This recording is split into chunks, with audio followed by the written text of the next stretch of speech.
and go back to sharing my screen. One second blurb that's about AI. So DOE requires pre-authorization to record meetings and prohibits use of unauthorized recording devices. DOE does not recognize AI tools such as meeting assistants or authorized recording transcribing tools, and they will not be allowed. Any violations of this policy will be reported. And with that, we can get started into the webinar. So, like I said, we're so excited to have you here today to talk about the 2024-2025 Energy Champions Leading the Advancement of Sustainable Schools program, also known as Energy Class. There we go. So for the agenda today, we'll begin with introductions, and then we'll get into talking about what Energy Class is and what the application process is like. Then we'll hear from a participant from the 2023 Energy Class program, and then we'll finish up with questions. So starting off with introductions, if I could have all the panelists as they go down the line come off mute and introduce themselves a little bit, starting out with Andrea. Great. Thanks, Anna. Welcome, everyone. We're excited to have you with us today. My name is Andrea Swayatoka. I lead the Renew America Schools program at the U.S. Department of Energy. Energy Class is just one of the programs that falls under the Renew America Schools program.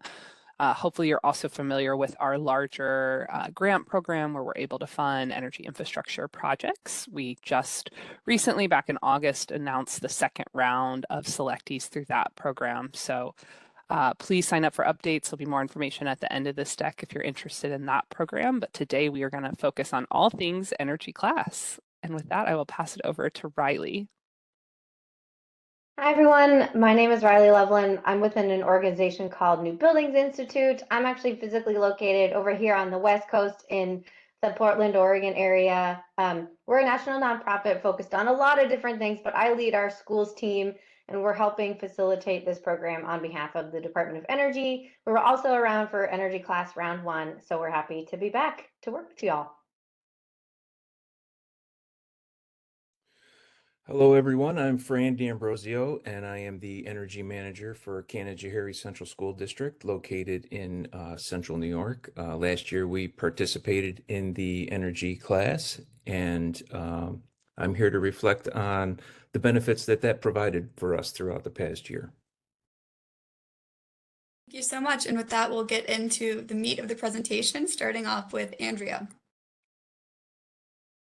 Great. Well, I wanted to also just follow up with a chat that I just put in. Folks always want to know if we're going to share the recording and the presentation. We absolutely will. It'll both be posted to the Energy Class website, and we will follow up with an email. Usually a link to the recording does take us a few days, so please be on the lookout for that. What is Energy Class? If this is a new concept to you, it's really a two-part at this point.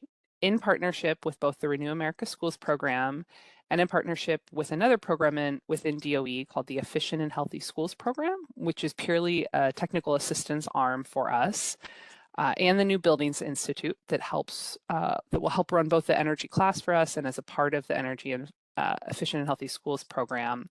We have launched two different things. In August, we opened the Energy Class free on-demand training. We put a screenshot here, and I'll have a few more slides coming up, but that is found on the Efficient and Healthy Schools website under training and resources. There's a little screenshot there. The link is also live. When you get the deck, you'll be able to click on that. All of the recordings, and this comes from last year, the recordings over 35 hours, both the recordings and the decks that we held with the first 25 school districts are available as we speak for anyone to watch and sort of self-walk themselves through. What we're going to talk a little bit more about today, so that's available, up and running. Anyone is welcome to use that, really geared towards school districts. Part 2 of this is the next round of Energy Class, and we're calling it the 2024-25. We like to align it with the school year. That's often how we think about it, and hopefully I'm sure you guys do too on the call for school districts. We opened applications for this September 4th, and applications remain open until October 4th. And there's a screenshot on the website. It is a very short and quick application, not your traditional lengthy grant application, hopefully a few questions that is manageable to answer. And we'll walk through a little bit more detail in the upcoming slides of what you can anticipate in that program and the benefit of submitting an application and hopefully joining and participating in that program. So Anna, if we go to the next slide, wanted to just share a little bit more of what the free on-demand training includes.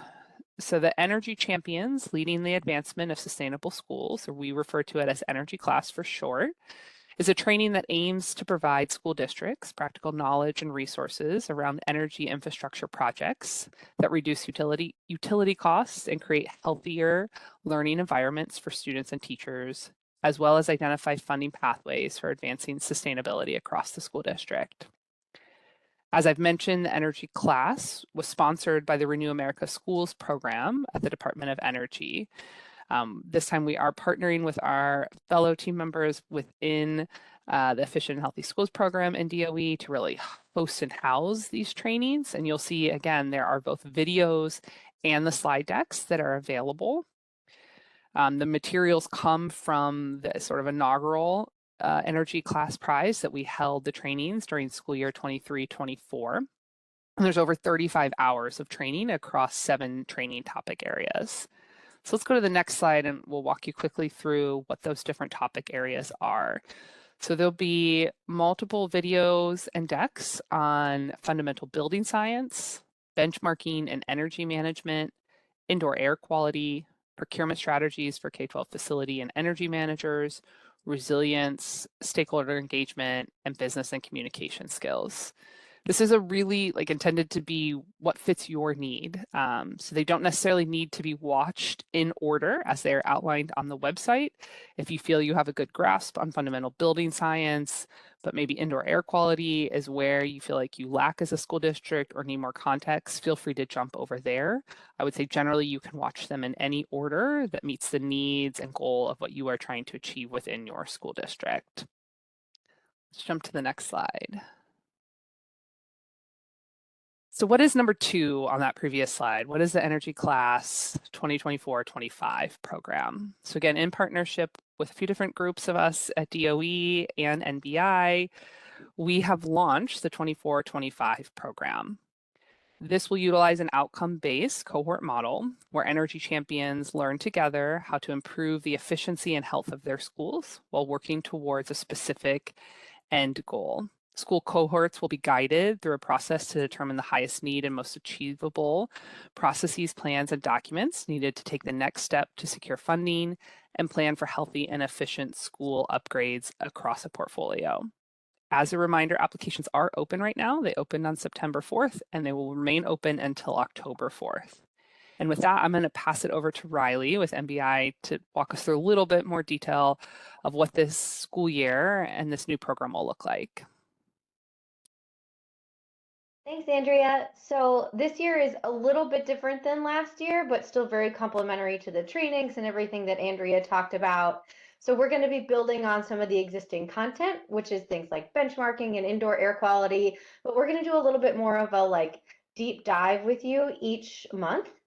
And so the goal of this program is to, again, build on the existing training content and really accelerate this development of successful strategies to achieve your goals. So we'll do a lot of fact finding with you all to identify what those goals are, how we might be able to set some, and what you all really need to accelerate what you've been working on or what you would ideally like to work on.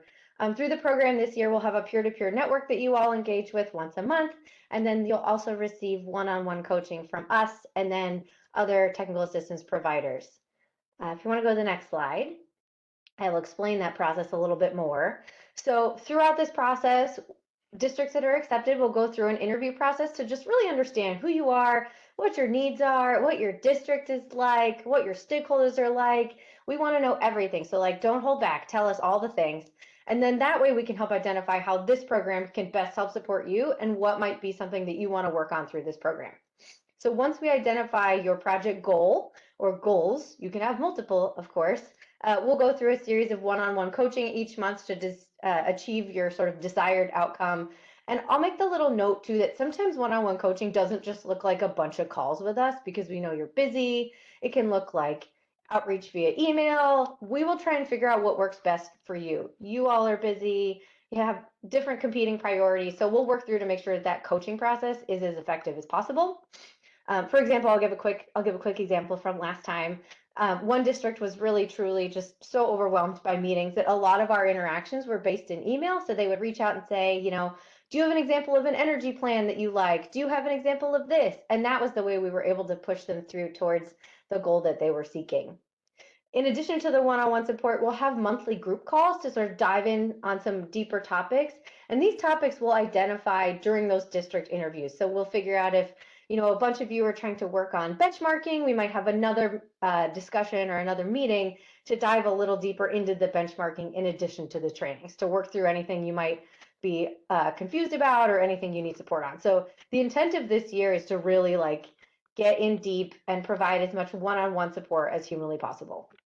And then the best part is Andrea mentioned NBI is also supporting the Efficient and Healthy Schools program. So we have this whole range of technical assistance providers through that program that can help also be these one-on-one support people. So I'll just keep using benchmarking as an example. You know, if you need someone to really like sit with you to work through your energy data, an Energy Star portfolio manager, or whatever system you want to use, we have someone that would love to do that with you. Or if you're interested in like a renewable energy assessment, we have someone that would love to do that with you. So we're sort of the concierge in the middle of it that can help facilitate both one-on-one coaching with us and then help get you to other technical assistance providers. If you want to go to the next slide. So through this program, this is about a year-long process. Again, it's just a lot of working with us directly, and really just tell us what you need. That's the ideal here. And then we can help facilitate you achieving those goals however you need to. So out of this program, our goals are to have you achieve your goals. Maybe we should count how many times I said goals today. Ideally save energy and money at the end of this, or emissions, or achieve whatever sort of savings you're trying to identify. Maybe it's setting up a revolving loan fund. Let's definitely talk about it. And then receive nationwide recognition from Department of Energy. Also, the Efficient Healthy Schools program has a recognition program that we can help facilitate energy class prize or energy class program participants into. And then one of the other things I want to throw in there is we really want to help you all find funding for projects. This is not obviously a guarantee, but there's so much out there, and both us and our technical assistance providers have a lot of knowledge of how to try and work on different grants and things like that. So that's definitely a key priority here because we know there's never enough money. If you want to go to the next one, that might be it for me. Andrea, back to you. Thank you, Riley. So the big question is who can and should apply? This program is intended truly for K-12 public school staff. Charters very much fall within that public school, but that is who the intended group is that will join this.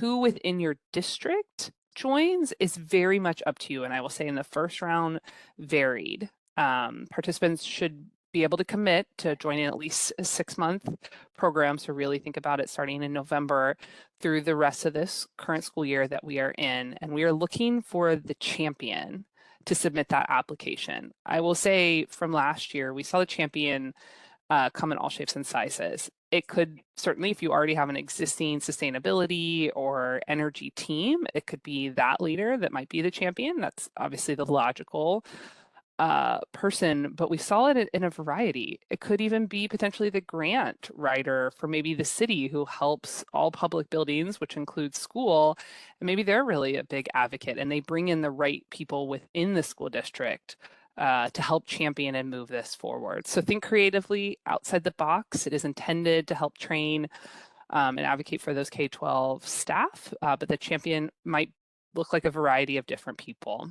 We are looking to prioritize a geographic diversity, making sure that we're supporting and training both rural, urban, suburban school districts. Really want to focus on school districts that have buildings within the disadvantaged communities, and you're welcome to look at your school districts. All 100,000 K-12 public schools are mapped on our energy justice mapping tool, and this is a live and active link. Anna, if you don't actually mind, or I can do it when I'm done speaking, I can also add a link in the chat. And then also looking for folks that have limited to no funding, both at the local or state or even federal level. Let's go to the next slide. All right, so again, applications are open. You can find them. It's a Microsoft form on our website. Hopefully, if you have not submitted, that you will take the time as a follow-up to this webinar to submit. Applications opened on the 4th of September. They will close here on October 4th. Just want to highlight, we will not extend the application deadline. So please, please, please submit on time. We would hate to have any late applications that we can't accept. We plan to announce the selections of up to 50 school districts late October who will be joining this next round of Energy Class Prize.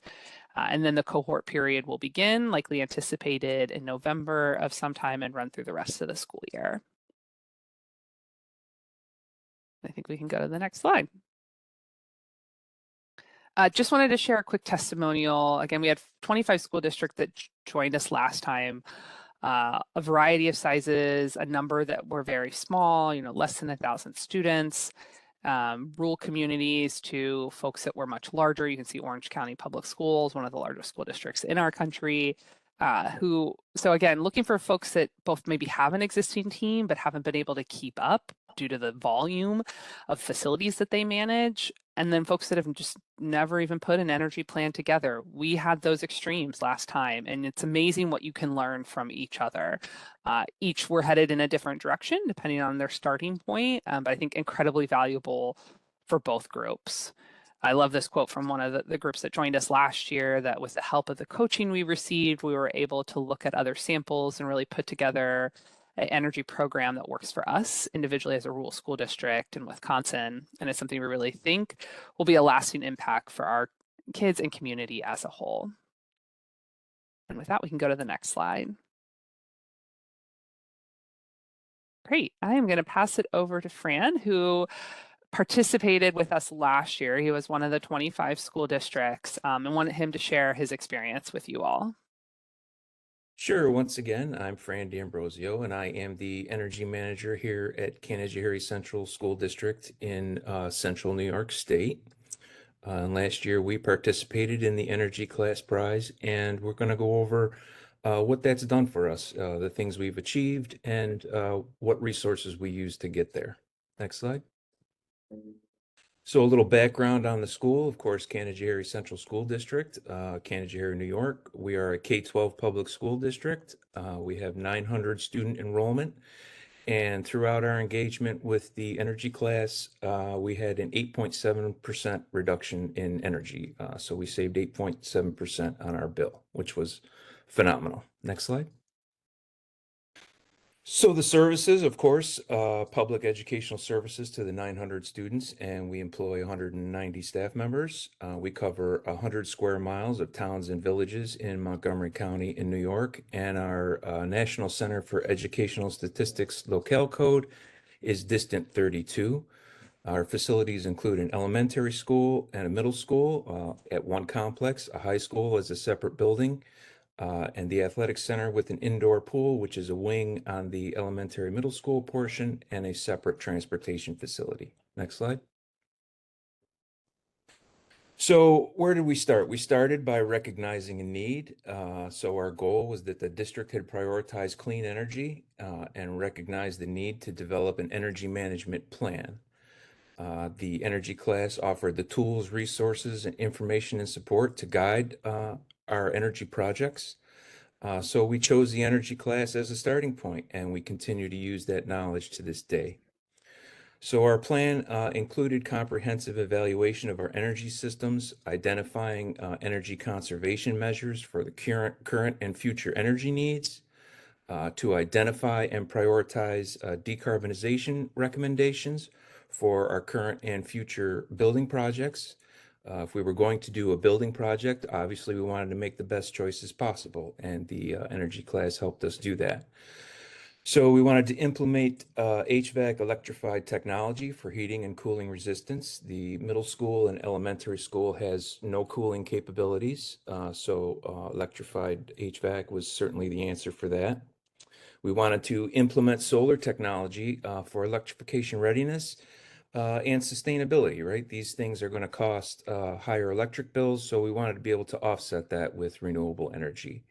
We wanted to transition our facilities to meet our New York State electric vehicle mandate. So here in New York, it's mandated that all school buses purchased in 2027 and beyond are electric, and your entire fleet must be electric by 2035. So we're really have a big push to get that done. Of course, we wanted to make all these things happen. So we wanted to pursue grant opportunities for BEVs, which battery electric vehicles. When I started this, that was really the term. And here in New York, it's a broad scope. It not only includes school buses, but medium and heavy duty vehicles and passenger vehicles as well. So we use some minivans for student transport. So we have to look at that as well. We also wanted to cover our HVAC systems that would be electrified and solar projects with funding.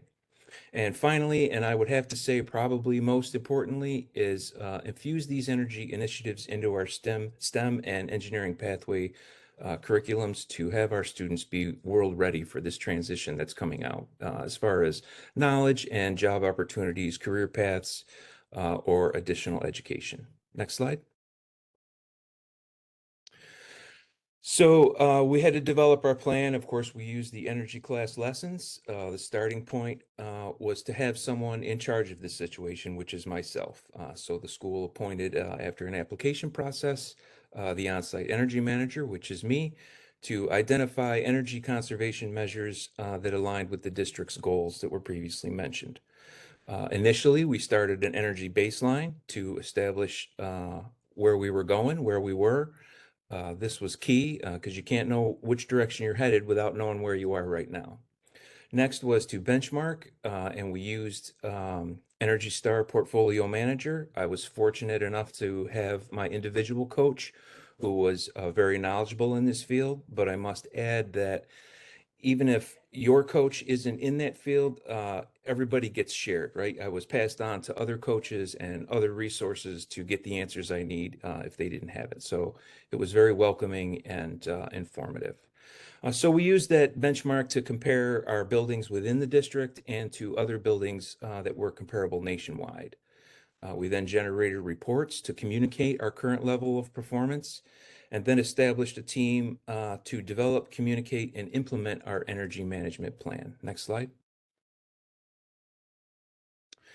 So our focus issues of energy management were reactive and deferred maintenance. I'm sure a lot of school districts have this issue. So we wanted to move from this type of mentality to proactive, right? We wanted to fix things and get them maintained and running as efficiently as possible prior to any breakdowns or any incidents. We wanted to also address indoor air quality factors, things like leaking roofs or leaking pipes, damages ceiling tiles. Sometimes those tiles are so damaged and repeatedly damaged that they just get left out. So we wanted to make sure we addressed those situations. We looked at energy waste, anywhere we could save, which came with adjusting HVAC set points and run times. We looked at system retrocommissioning. Our systems have been in place and running for a good 20 years. So after that duration, it was time to reevaluate and take a look at, how are these running at their optimal condition? Our building management system integration, we discovered that we were running on a very old version of software. So we upgraded to the most current version, which certainly helps accessibility into the program to manage all of our energy consuming devices. Resilience and sustainability. Of course, weather resilience is a big deal. It's been getting hotter here. The beginning of last year was very hot, and the end of last year was very hot. So there was a lot of concerns about, students' health and everything related to those high temperatures. So we wanted to address that. Of course, electrification was our immediate answer for that. And then, of course, we wanted to sustain that electrification. So we looked at renewables. Emissions reduction tied directly into that. The best way to get off of natural gas or reduce natural gas is to get off of it, right? So we went with electrified systems. Our fleet transition to electric school buses, energy education infusion, which includes a career focus at the high school level. It has a energy management focus at the middle school level, and it has a conservation practices focus at the elementary level. And of course, funding acquisition. So we researched and used a lot of information from the energy class to try to decide which pathway was best for us to achieve these goals. And of course, stakeholder engagement. The main thing we probably learned about that was focusing our topics to the audience that we're speaking to. They don't need to hear too much, and you certainly don't want to give them too little. So all of these things included some of the lessons that came from the energy class of fundamental building science, procurement strategies, communication skills, and stakeholder engagement. Next slide, please. So our cross-functional energy team, which is really the key to making this all happen. I, as the energy manager, am the link between all the different departments to develop and communicate this plan, and finally to implement the plan. The energy class allowed me, because I attended every lesson and every coaching, to really effortlessly communicate with all the different departments, right? There's some things that I didn't understand or didn't know, and being able to talk to a maintenance person and understand what they were talking about was very helpful. Same thing with a financial department, very helpful. So the coaching and lessons allowed us for the transfer of knowledge and methods to those who were not directly exposed to the training. There was just a select group that attended these trainings, but we were able to pass all that information on.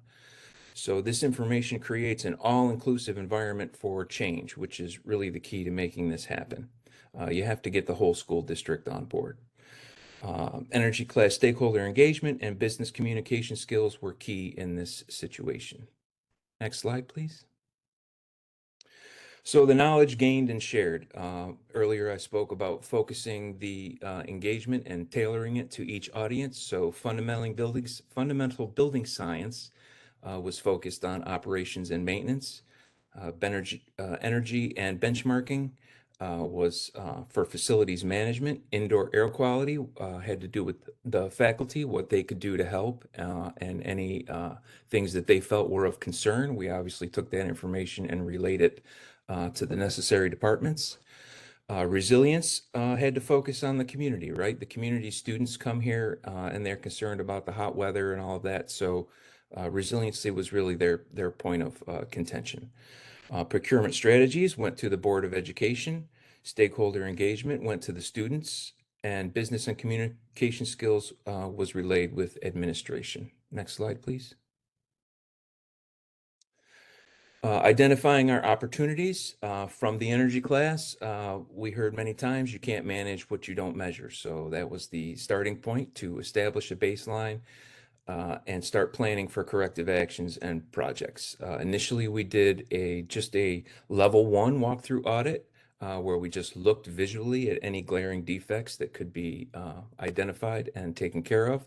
And these were basically no and low cost energy conservation measures. Initial no-cost measures were implemented that include adjustment for HVAC set points, as I mentioned earlier, scheduling, deletion of unnecessary devices throughout the progress of school and technology. We had a lot of devices such as overhead projectors that had been replaced with smart boards or Promethean boards. So these units were still plugged in and mounted to the ceiling, drawing power unnecessarily. We also deployed plug load controllers, which allowed us to turn off devices after school was out and especially over weekends and holidays. These low-cost measures were implemented that included envelope sealing, making sure windows and doors sealed correctly. Heating system leak repairs, as I mentioned earlier, affected ceiling tiles. So it was not only a savings, but it's aesthetics of the environment. Everyone feels better when the ceiling tiles are nice and white. And automated lighting repairs. So we were fortunate enough to have an automated lighting system put in a few years ago. And by going back through and looking at that and managing it, basically retro commissioning that system, we were able to find quite a bit of savings by fixing lights that basically stayed on all day or all night. They never went off according to schedule. And we generated saving metrics for capital intensive projects. And when we calculated those, we were able to relay those to audiences such as the board of directors, the school board, and let them know, what it would cost and what the savings would be. So that promoted some buy-in for that situation. All of these included the energy class resources, which has been very helpful throughout our whole situation. Thank you. Next slide. All right, so our benchmarking. Our reports provided quick identification of the performance. Our top row of dials shows where we started, and our bottom row of dials shows where we got to. So you can see there's some definite savings there. Not a huge amount, but definitely enough to make a difference. I'll put a little bit in perspective that 8.7% for us in energy savings was about $20,000. However, that $20,000 on our educational aid ratio at 90% equals to about $200,000 in building projects. So you certainly can utilize any bit of savings to make a difference. Next slide. So we had to establish our results. We identified corrective actions, began with improvements to operations, maintenance, and processes by moving from reactive to preventative. It's key to having a healthy environment, an efficient environment, and a safe environment. 1 year into the engagement provided an energy consumption savings of 4.5% in electricity, 8.9% in natural gas, and an overall expenditure of 8.7%. We have an upcoming district-wide solar project for electrification readiness that will reduce our electrical consumption by 84%. This will allow us to electrify heating and cooling systems without a major impact to the energy bills. So I have to add that you should always start with what's manageable. In the beginning, a lot of these things can appear overwhelming, but just pick something, investigate it, see what you think the outcome might be, and make sure that it's manageable. You don't want to bite off more that you can chew. This is a long-term process, and it certainly will take a few years other than the small, low, and no-cost energy conservation measures. Next slide. So these are just some graphs of our energy use. You can see the red line was our baseline year, and the blue line was our year after the engagement. So there definitely was some savings. All of this was part of tracking through education of the energy class. We had at this point identified 25 measures for savings. 12 of those measures had been installed, and 9 of those measures had been calculated for a total savings of about $163,000 annually. So as we approach all of these goals, there will be a significant impact. Next slide, please. Moving forward, the district is committed to advancing the clean energy goals roadmapped in our energy management plan. I must add that this plan is a living document, is reviewed and adjusted as the district progresses towards its goals. It gets changed and modified to see what's working and what isn't. It's important to note that energy saving achievement in this plan, provided the roadmap for the clean energy future, is a direct result of participation in the energy class training and coaching. And of course, thank you to the energy class for the tools and resources, information, and support they provided that has accelerated our progress. Next slide, please.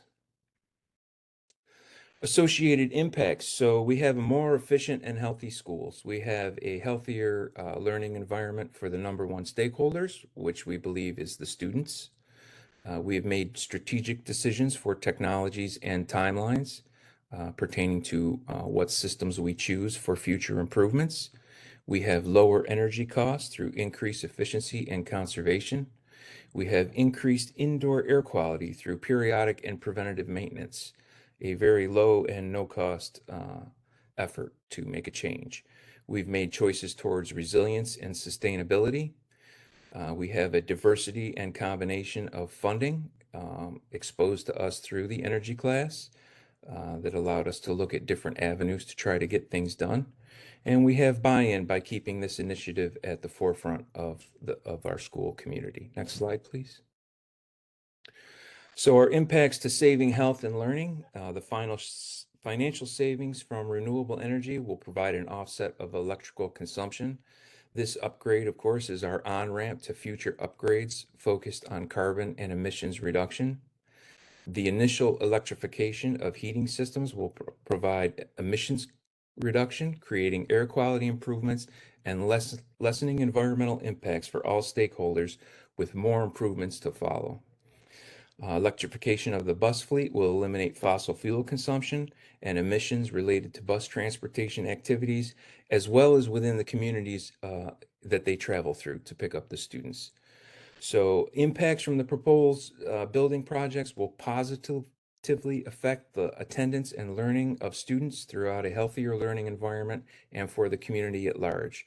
Our schools is used as a community-based organization. We have a lot of after-school community activities that take place here as a rural district. Next slide. Our continued use of resources.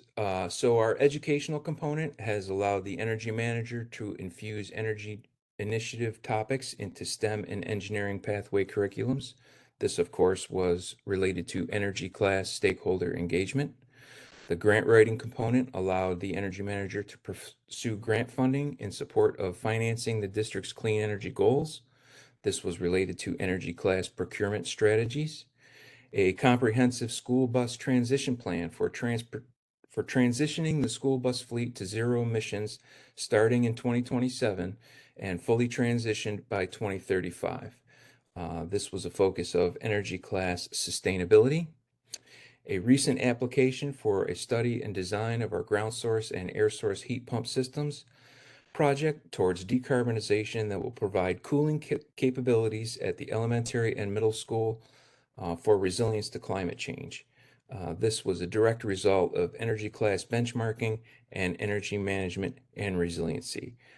Throughout my time of looking at the data that is generated, it is absolutely clear which buildings in our district stand out as an area of focus. So if nothing else, that certainly will aid you in moving forward and creating a plan. Next slide, if there is one. Nope. Okay, very good. Well, I want to thank you all. I know that was long, but I am here to answer questions if you have them later. Thank you. Thank you That was so excellent, much. Fran. Yeah, thank you. Anna, before we jump into the next slide, there are a number of great questions that I am trying to keep up with in the chat, but I thought I would just lift a few up. There's been a question around high school resources. So while the energy class trainings were not intended for high school students, I would still encourage and send your teachers there. They can watch the videos. They could always show like clips or part of the training. Again, they're available and free for anyone to access. So I certainly wouldn't steer them away. Just know that that was not the intended user. Someone else put another great link in there for another resource called Keep. And then I also added our longstanding program called the Solar Decathlon that's been around almost 20 years at this point that many folks may be aware of. While the competition is specific for collegiate only, if you look under education, there are, again, are a number of videos and training resources. And certainly I think high school and college are very, very similar. And so I think that's another really great starting point. Let me see, I tried to answer. There was another one I wanted to lift up. I might add to that one too, Andrea, if it's okay. Yeah, go ahead, Riley. Yep. Yeah, I mean, I would say especially related to the trainings online already, the fundamental building science one is a great one for high school age students. I think it has some really tangible concepts. I will also say that engaging high school, middle school, elementary school students in energy efficiency is one of my favorite things under the sun. So if that is of interest through this year's program, that might be a great example of one of the goals or the actions that could be identified by your district. We have a bunch of districts that we work with that have done a really great job of engaging their students in their energy efficiency work. There's also a bunch of programs out there we can talk about. So if that's of interest as something you wanted to develop through this program, you should definitely surface that in your application and then in talking to us in those interviews. That's great. Thank you, Riley. One of the other questions was about the NCS ID. This is a Department of Education ID. Every school district has an NCS ID, as well as every individual school. We're really looking for the district number. Under the application, there is a link to find that on NCS. So ideally, please submit your school district ID. If you submit the individual school, that's fine. We can Also look up the district one, but it helps us confirm that you are truly a public school. That's really the intent behind it, because only public schools, again, including charter, are given these IDs. And then there was another great question about the teaming. While only the energy champion and one individual is submitting the application, the program is really intended for a team. So there is no limit. I mean, if you invite 20 people as part of your team, we might have to re-strategize with you, but I would say on average, most, entities from last time, the 25, had anywhere from 3 to 5 people that joined. It can just be one, that's fine too, if you're like the lone champion driving the work forward, but don't hesitate if you want to invite a few people. And I think depending on the topic that we cover that month, we also saw, different people jump in and out when it came to financing. An extra person or two might come, maybe your communications folks might come if we focus on that for a particular month. So your team can be broader than just the person that submits the application. So wanted to emphasize that. Okay, let's keep going, Anna, and I'll keep checking the chat. We're just about done. I wanted to share that we, on the same website where you apply, there's an energy class testimonial video that you're welcome to watch. It's 9 minutes long, but you can hear more testimonies like what Fran just shared with us, and what came out of energy class for them. And then we're on to questions. I will really briefly say when we share this presentation, we have links on the final slide to the application, the testimonial video, the trainings, the Renew America Schools website, and you're also welcome to sign up for our email list to hear about more updates. The QR code is there, and you can access that later. But for now, we can get into more questions.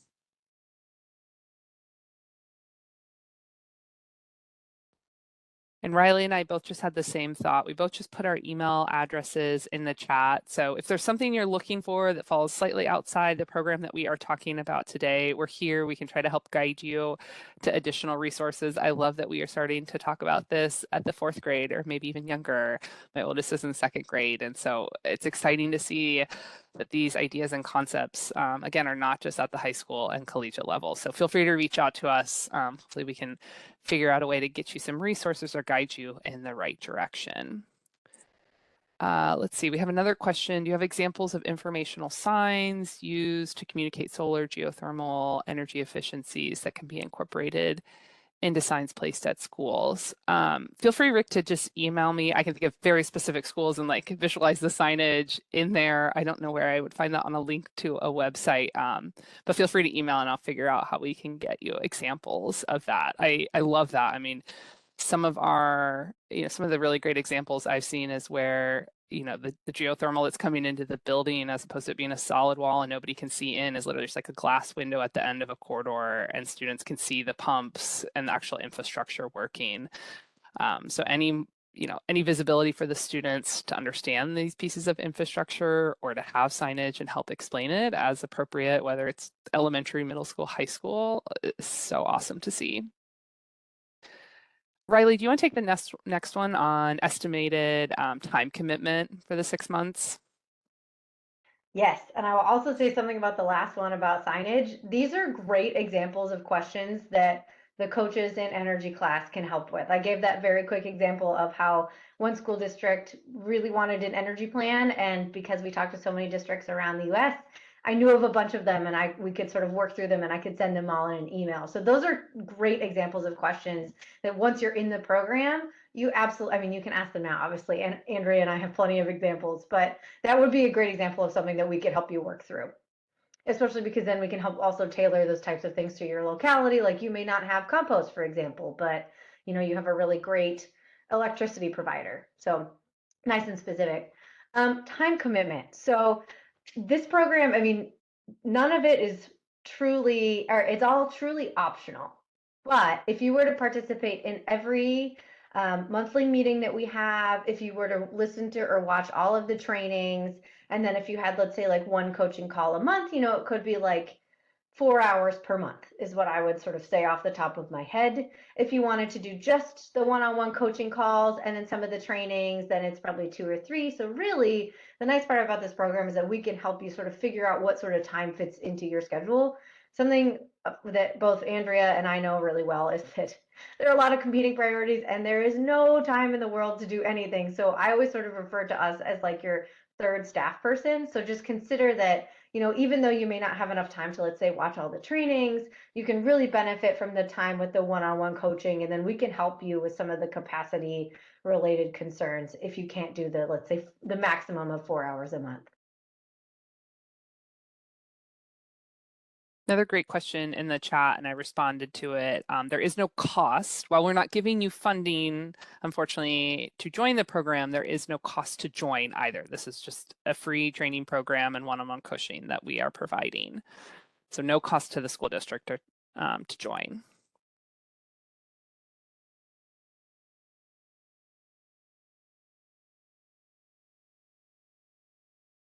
You must be reading this long question too.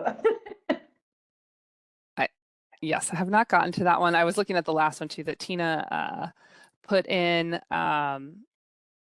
about did anyone from last year receive additional support obtaining funding. I think what we try to do is guide folks to meet them where they are. So for instance, if you guys are interested in solar, if that's one of the goals of the school district, help you think through how you could get funding back through the new IRS funding called elective pay or direct pay, that as a tax exempt entity, you are now eligible to receive funding back. So those are kind of some of the supports that we can provide and would anticipate providing. Or if you've never gone through any of your utility incentive programs or rebate programs, maybe walk you through how to engage on that. So I think all of them probably found different ideas. I know one in particular really started working with their utility company that they had not engaged before. I don't know, Riley, I did not make it through the other question yet.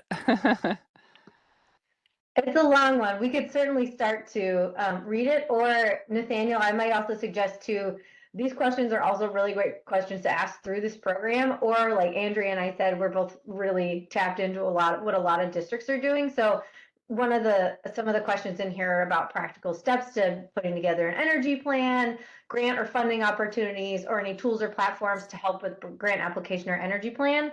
I have lots of thoughts on this, probably in webinar worth. So why don't you shoot maybe both of us an email? I can put my email in the chat again, and we can sort of noodle through some of these things.